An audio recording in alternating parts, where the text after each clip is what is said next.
Isaac Newton was an alchemist, as well as a skilled mathematician, an ingenious physicist, a thorough and imaginative interpreter of the Bible, and a very serious natural philosopher. He was also a great historian and an erudite and patient interpreter of old texts. Newton was all these things, and maybe more, but in each of his pursuits he was industrious, thorough, and brilliant. Newton had a big secret. He was an alchemist. We know this since at least 1936, when the extent of Newton's alchemical studies has been revealed in his private papers. Professor William Newman, one of the foremost scholars of the history of alchemy, has spent years deciphering Newton's manuscripts, spending perhaps just as much time in the library as he did in the laboratory. How would you describe the work that you are doing? Is it a work of deciphering texts with different methods? That's an interesting way of putting it. Deciphering the texts is, to some degree, the first step. That is, just like Newton started with alchemical texts and tried to, figure out what they meant ad literam. Before he even got into the laboratory, he would start with the text, and the exact wording of the text was extremely important, because these things, he read them as riddles, and to a good extent, they are riddles. Every word means something quite specific.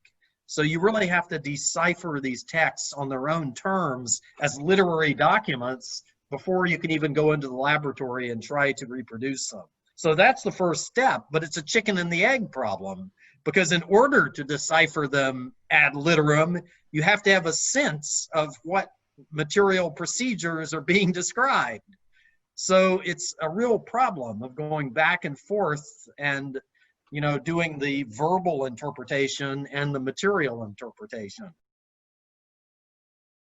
One can say that this is what William Newman did in the past 20 years, navigating between the library and the laboratory. That's why I labeled one of my chapters the young thaumaturge, because it seems to me that Newton's original interest in alchemy stemmed out of his desire to make or to perform wonders. The question that kind of remains after reading your book is whether Newton actually became an adept, in his own eyes or not.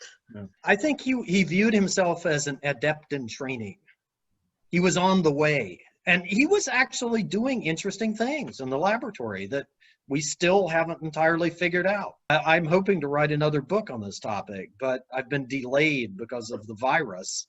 I can't get into the lab now. I'm working with an X-ray crystallographer at Indiana University, and we're trying to identify the products that Newton made. The problem is that they are not in the so-called data libraries of X-ray spectroscopy.